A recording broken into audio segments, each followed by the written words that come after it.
눈으로 보면 건너편이 보일 정도입니다. 그런데 이 바다 하나 때문에 사람들은 매일 엄청난 시간을 길 위에서 버려야 했습니다.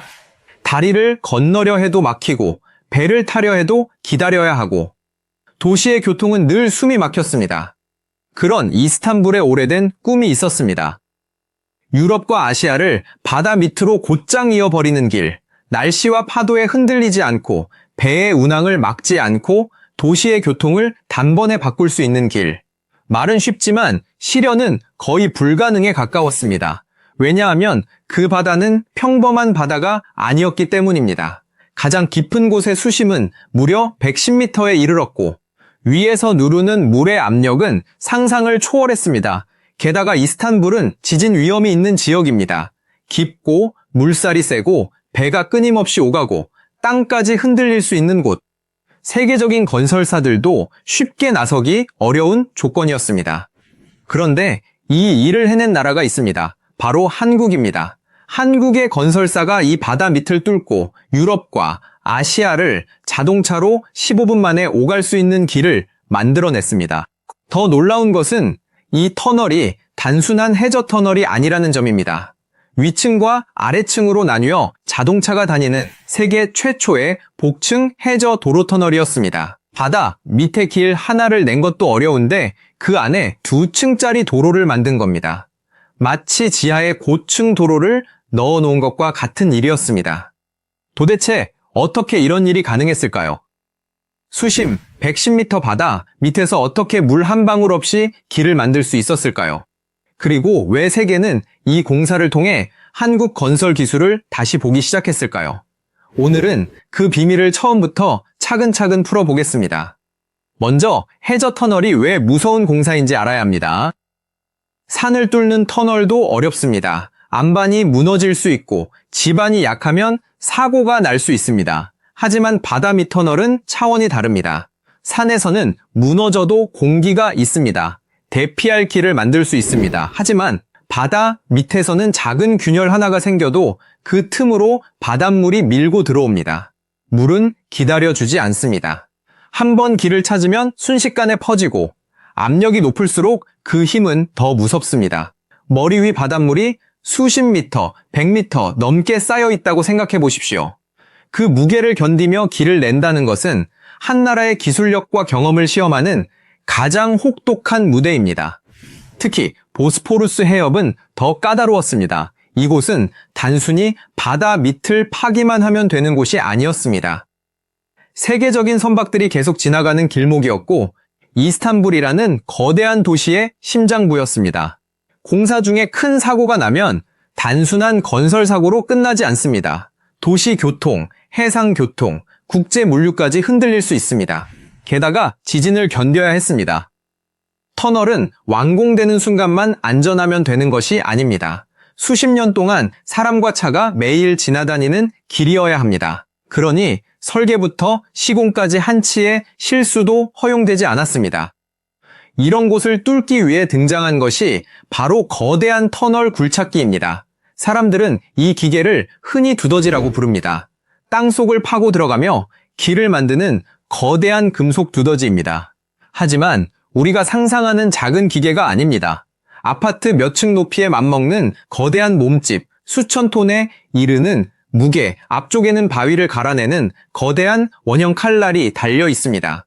이 기계가 천천히 앞으로 나아가며 바다 밑의 안반과 흙을 갈아내고 뒤에서는 터널 벽을 만들어 붙입니다.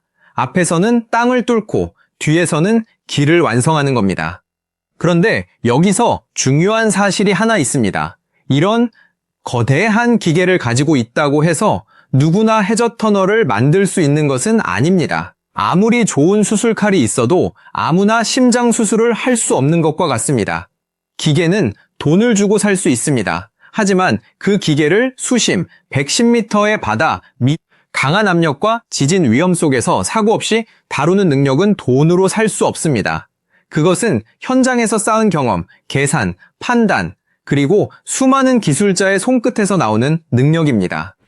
한국 건설사가 세계에서 인정받은 이유가 바로 여기에 있습니다. 기계를 만든 나라보다 그 기계를 가장 위험한 현장에서 가장 정확하게 다루는 나라가 진짜 실력을 보여줬기 때문입니다. 보스포루스 해협 아래에서 터널을 뚫는다는 것은 단순히 버튼을 누르는 일이 아니었습니다. 매일 바다의 압력과 싸우고 지반의 변화를 읽고 장비의 미세한 흔들림을 감지하고 다음 몇 미터 앞에 어떤 위험이 있는지 예측해야 하는 일이었습니다. 바다 밑에서는 작은 판단 하나가 생명과 직결됩니다. 유라시아 터널의 가장 큰 특징은 복층 구조였습니다. 일반적인 터널은 하나의 길을 냅니다. 그런데 이 터널은 위층과 아래층으로 차가 다니도록 설계됐습니다. 좁은 공간 안에 두 개의 도로를 넣어야 했기 때문에 구조는 훨씬 복잡해졌습니다. 위층과 아래층의 하중을 견뎌야 하고 환기와 배수, 화재 대응, 비상 대피까지 모두 계산해야 했습니다. 바다 밑에서 만든 길이라면 더더욱 안전이 중요합니다. 사고가 나도 사람들이 빠져나올 수 있어야 하고 연기가 나면 빠르게 빼내야 하며 차량 흐름도 안정적으로 유지해야 합니다.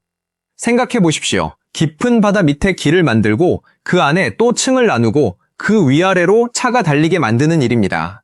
이것은 단순히 땅을 파는 기술이 아닙니다. 토목, 기계, 전기, 안전, 환기, 방제, 지진 설계, 운영 시스템이 모두 합쳐진 종합 기술입니다. 한 분야만 잘한다고 되는 일이 아닙니다.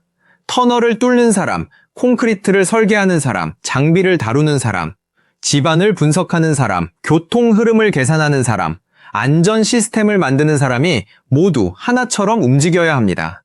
그래서 이런 공사는 한 나라의 종합 산업력을 보여줍니다. 이 터널이 완성되면서 이스탄불의 시간도 바뀌었습니다. 예전에는 유럽 쪽에서 아시아 쪽으로 넘어가는데 길게는 2시간 가까이 걸리던 길이 단 15분 수준으로 줄었습니다. 하루하루 출퇴근하는 사람들에게는 단순한 숫자가 아닙니다. 길 위에서 버리던 시간이 가족과 보내는 시간으로 바뀌고 물류가 빨라지고 도시의 숨통이 트인다는 뜻입니다. 해저터널 하나가 도시의 리듬을 바꾼 겁니다. 여기서 우리는 한국 건설 기술의 진짜 의미를 봐야 합니다. 한국은 처음부터 터널 강국이 아니었습니다. 한때는 선진국의 기술을 배워야 했고 장비를 들여와야 했고 경험도 부족했습니다.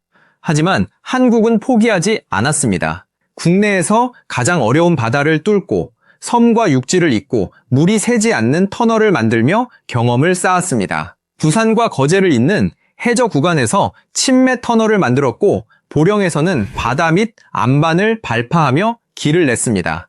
그리고 그 경험이 세계의 무대에서 힘을 발휘했습니다. 부산과 거제를 잇는 길을 떠올려 보겠습니다. 바다 위에는 큰 배들이 오가야 했고 해군 작전 구역도 고려해야 했습니다. 다리를 놓는 것이 쉽지 않았습니다. 그래서 한국은 바다 밑을 택했습니다. 거대한 콘크리트 함체를 육지에서 만들고 바다로 끌고 가서 바다 밑에 정확하게 가라앉힌 뒤 하나하나 이어 붙였습니다. 그 거대한 구조물을 거센 물살 속에서 몇 센티미터 오차로 맞춘다는 것은 상상만 해도 아찔한 일입니다. 하지만 한국은 해냈습니다. 경험이 부족하던 나라가 가장 까다로운 조건에서 기록을 만들었습니다. 보령 해저터널도 중요합니다. 이곳에서는 바다 밑 안반을 직접 뚫었습니다. 폭약을 넣고 터뜨리고 부서진 돌을 치우고 다시 뚫는 방식입니다. 바다 밑에서 폭약을 터뜨린다는 말만 들어도 위험하게 느껴집니다. 폭발 충격으로 안반에 틈이 생기면 바닷물이 밀려들 수 있기 때문입니다. 그런데 한국은 안반의 틈을 미리 막는 기술을 개발하고 물이 들어올 통로를 차단하며 공사를 진행했습니다. 바닷물 한 번 들이치지 않고 긴 해저 구간을 뚫어낸 경험은 한국 기술자들에게 엄청난 자신감이 됐습니다. 이런 경험들이 모여 유라시아 터널 같은 해외 공사에서 힘이 된 것입니다. 세계는 단순히 한국이 가격이 싸서 선택한 것이 아닙니다. 위험한 공사에서는 싼 가격보다 중요한 것이 있습니다. 끝까지 사고 없이 해낼 수 있는 능력입니다. 공사 현장에서 가장 비싼 것은 장비가 아닙니다. 가장 비싼 것은 사고입니다. 한 번의 사고는 돈으로 계산할 수 없는 피해를 낳습니다. 그래서 세계는 어려운 바다 밑 공사를 맡길 때 경험과 신뢰를 봅니다. 한국은 그 신뢰를 현장에서 증명했습니다. 유라시아 터널에서 한국이 맡은 일은 단순한 시공만이 아니었습니다.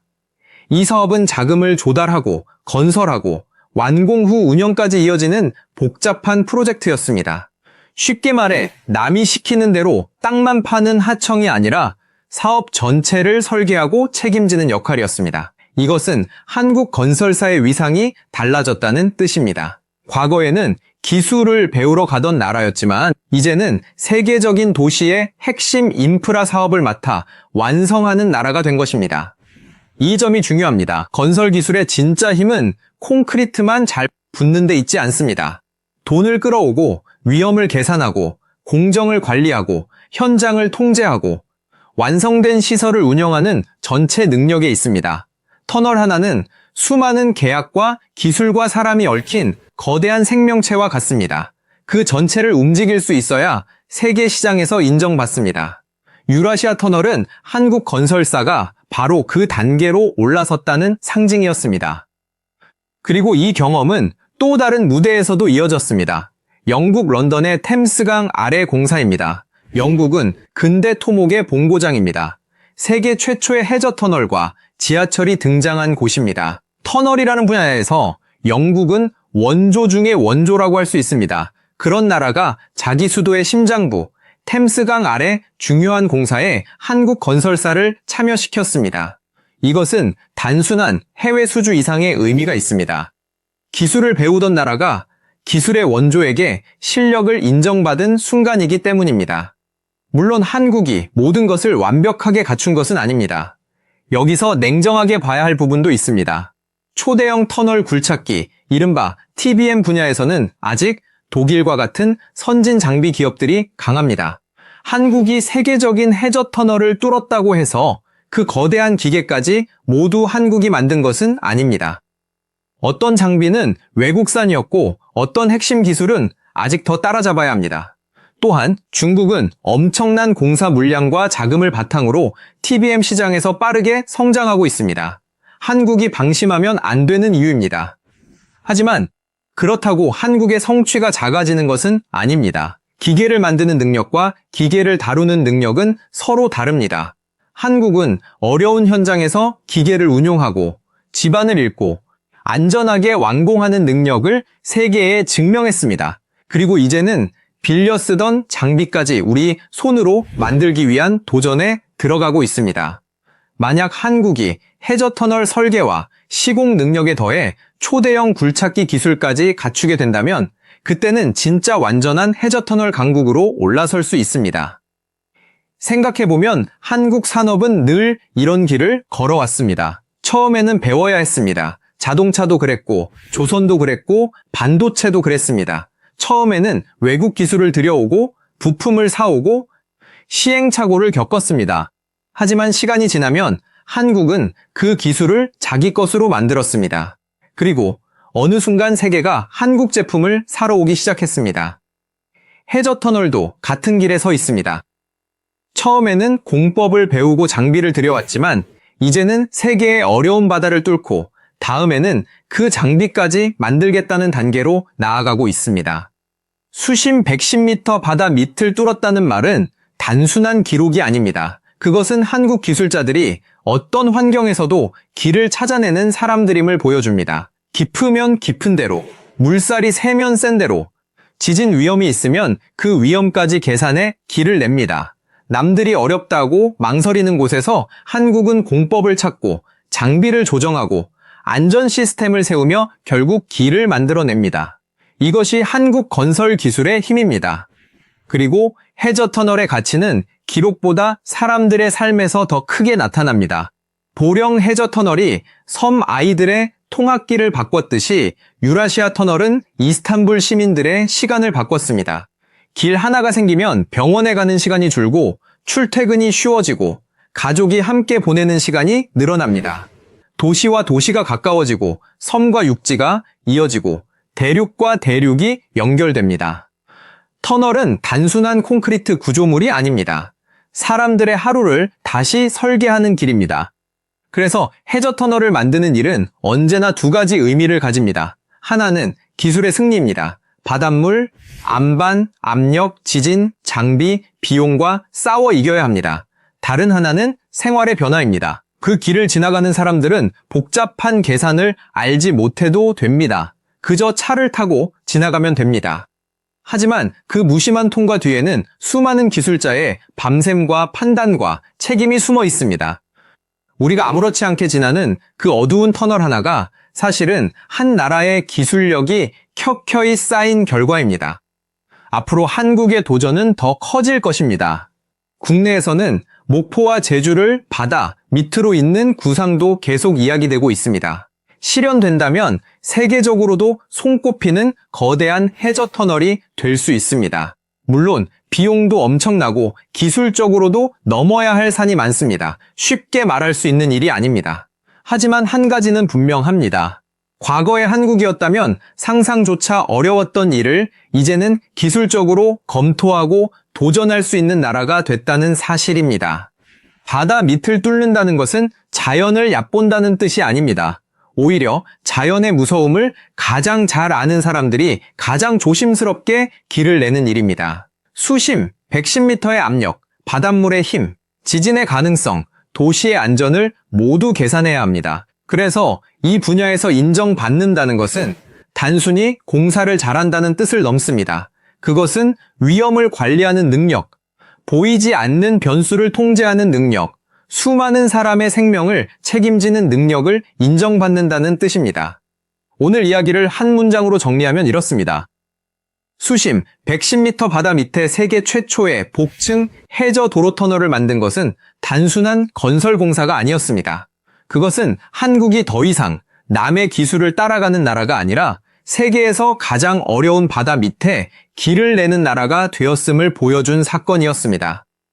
기계는 외국에서 왔을지 몰라도 그 기계를 위험한 바다 밑에서 사고 없이 다루고 도시의 시간을 바꾸는 길로 완성한 손은 한국의 손이었습니다. 다음번 여러분이 바다 밑 터널을 지나게 된다면 잠깐만 떠올려 보십시오. 머리 위로는 엄청난 바닷물이 흐르고 그 위로는 배가 지나가고 그런데도 우리가 타고 있는 차는 마른 길 위를 조용히 달리고 있다는 사실을 말입니다. 그 조용한 몇 분을 만들기 위해 누군가는 수년 동안 바다의 압력과 싸웠고 누군가는 장비의 떨림을 밤새 지켜봤고 누군가는 단 한 방울의 물도 들어오지 않게 계산을 반복했습니다. 우리가 무심코 지나가는 그 길이 바로 한국 기술자들의 자부심입니다.